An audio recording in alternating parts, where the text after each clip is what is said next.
अस्सलाम वालेकुम नाज़रीन, अवामी तराजुक नए ब्लॉग के साथ मैं हूं खालिद भट्टी।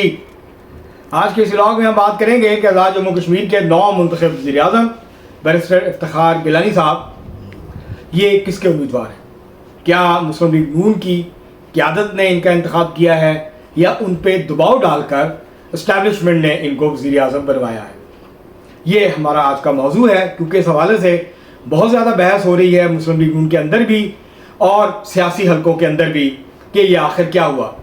कुछ लोग ये कह रहे हैं कि अगर मियाँ नवाज शरीफ साहब ख़ुद वज़ीर-ए-आज़म नहीं बन सके और इसके बावजूद कि वो मुस्लिम लीग नून के सदर थे और सबको पता था कि मुस्लिम लीग नून की जब हुकूमत बनेगी मरकज़ में तो मियाँ नवाज शरीफ वज़ीर-ए-आज़म होंगे, वो नहीं बन सके, तो जो शाह गुलाम कादर साहब हैं उन्होंने कैसे ये फ़र्ज़ कर लिया कि मुस्लिम लीग नून अगर जीतेगी आज़ाद जम्मू कश्मीर में तो वो पहली चॉइस होंगे वज़ीर-ए-आज़म की।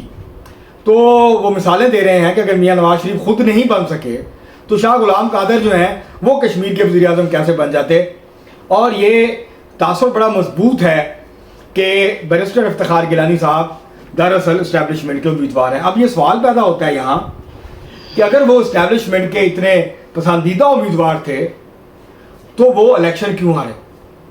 उनको इलेक्शन, क्योंकि बहुत सारे लोगों पे इल्ज़ाम है कि ये ठप्पे लगा के जीते हैं, ये धांधली करके जीते हैं, तो कोई मुश्किल था उनके लिए, इस्टेब्लिशमेंट के लिए, कि वो बैरिस्टर इफ्तिखार गिलानी को भी जितवा देते मुजफ्फराबाद की सीट से और ये सारा पापड़ ही ना बेलने पड़ते जो बाद में बेलने पड़े हैं कि उनको टेक्नोक्रेट की सीट पे जितवाया और फिर अब वज़ीर-ए-आज़म का उम्मीदवार जो है वो नामजद किया गया है, तो वो ये काम पहले भी कर लेते और उनको जनरल इलेक्शन जितवा देते। रिजल्ट ही चेंज करना था, कौन सा मुश्किल काम है। तहरीक इंसाफ वाले कहते हैं हम 180 सीटें जीते थे पाकिस्तान में जब जनरल इलेक्शन हुए थे, तो इनके हिस्से में जो है वो आई 90, उसके बाद अब रह गई हैं कोई 80 के करीब, 78 या 80। तो ये कौन सा मुश्किल काम था। अगर आप इल्ज़ाम लगा सकते हैं कि 90 सीटें हमारी छीन ली हैं तो ये एक आध सीट से क्या फ़र्क पड़ता। तो इससे ये साबित होता है कि वो सिर्फ इस्टेब्लिशमेंट के उम्मीदवार नहीं हैं, वरना वो इलेक्शन ना हारते। मुश्ताक मिन्हास हार गए और लोग भी हार गए जो मुस्लिम लीग नून की क़यादत के बहुत करीब समझे जाते थे ज़ाती तौर पर, ये उनमें से एक है।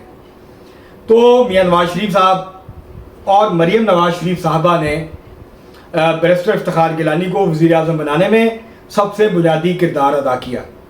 हाँ, ये ज़रूर है कि शाह गुलाम कादर साहब और राजा फ़ारूक हैदर ख़ान की निस्बत इस्टेब्लिशमेंट के नज़दीक या इस्लाम जो कश्मीर के मामलात को देखते हैं इस्टेब्लिशमेंट के लोग, उनके ज़्यादा पसंदीदा बैरिस्टर इफ्तिखार गिलानी हैं बनिस्बत शाह गुलाम कादर साहब के और राजा फ़ारूक हैदर ख़ान साहब के। तो यहाँ पर पसंदीदगी और कबूलियत दोनों हैं बैरिस्टर इफ्तिखार गिलानी साहब में, सिर्फ कबूलियत नहीं है। ये नहीं है कि मुस्लिम लीग नून की क़यादत को मजबूर किया गया कि आपने इनको वज़ीर-ए-आज़म नामज़द करना है। ये फर्स्ट चॉइस थे मियाँ नवाज शरीफ साहब की और मरियम नवाज शरीफ साहिबा की। अब जो पुराने लोग हैं वो बहुत करीब हैं, मियाँ नवाज शरीफ साहब के भी करीब हैं, बाकी लोगों के भी करीब हैं, लेकिन ये जो मरियम नवाज शरीफ साहिबा हैं, जो नए लोग हैं, यंग लोग हैं, मरियम नवाज शरीफ साहिबा उनके साथ ज़्यादा कंफर्टेबल हैं। वो उनके साथ काम करने में ज़्यादा आसानी महसूस करती हैं, बजाय इसके कि वो अंकल्स जो हैं, जो मियाँ नवाज शरीफ साहब के साथी हैं, दोस्त हैं, शाह गुलाम कादर साहब हों, राजा फ़ारूक हैदर साहब हों, जो ख़ुद 25-25, 30-30 साल से सियासत में हैं, भरपूर सियासत कर रहे हैं, बहुत सीनियर हैं। तो मरियम नवाज शरीफ साहबा की कोशिश है कि आज़ाद जम्मू कश्मीर में एक नई क़यादत जो है वो सामने लाई जाए। इसी तरह जो कोटली में राजा फ़ातेह महमूद कियानी हैं, उनको टिकट मिला मुस्लिम लीग नून का, सीनियर लोगों को नज़रअंदाज किया गया, वो बहुत करीब हैं। इलेक्शन हारने के बाद सबसे पहले उन्होंने लाहौर में आके मरियम नवाज शरीफ साहबा से मुलाकात की। और इसी तरह बैरिस्टर इफ्तिखार गिलानी साहब भी मियाँ नवाज शरीफ साहब और मरियम नवाज शरीफ साहबा के करीब हैं, उनके करीबी दो साथी हैं और सियासी तौर पर वो उनको पसंद करते हैं। और उनकी कोशिश ये थी कि बजाय कोई पुराना चेहरा आए, नए चेहरे को लाया जाए, नई जो क़यादत है उसको सामने लाया जाए। चौधरी तारक फ़ारूक साहब खुशकिस्मत निकले, उनका कुर्रा फाल निकल आया स्पीकर के लिए, वो तो स्पीकर बन के साइड पे हो गए। तो अब वज़ारत उज़्मा के लिए ज़ाहिर है शाह गुलाम कादर साहब बड़े पुरुमीद थे, लेकिन उनको अंदाज़ा था कि मुख्तलिफ लोग और भी उम्मीदवार हैं। उनको ये भी अंदाज़ा था कि क़यादत सिर्फ उनके बारे में नहीं सोच रही, बल्कि और लोग भी हैं जिनके बारे में क़यादत जो है वो गौर व खौस कर रही है।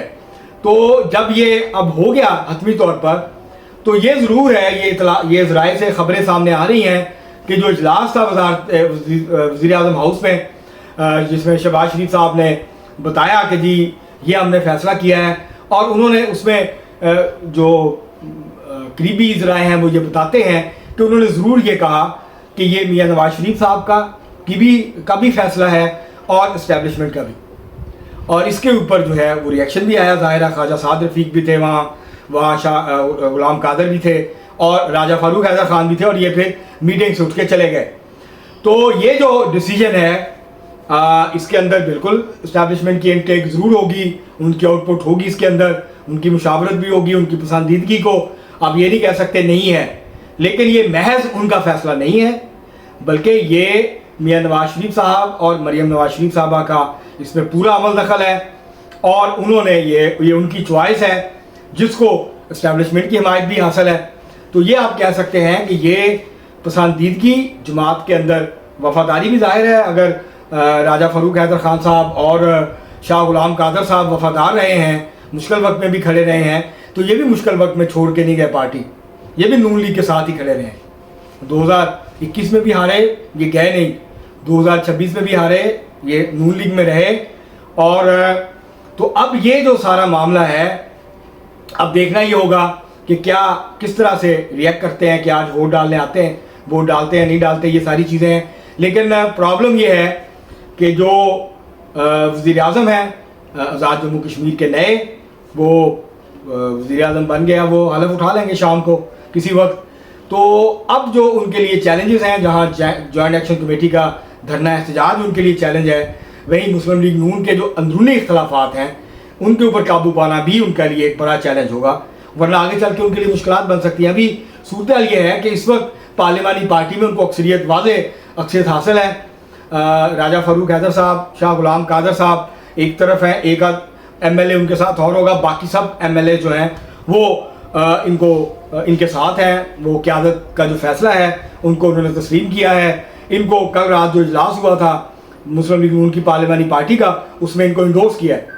तो ये बात तो वाज़ेह है कि उनको हिमायत हासिल है, उनको अददी एतबार से कोई ख़तरा नहीं है, कोई बड़ा मसला जो है वो नहीं है।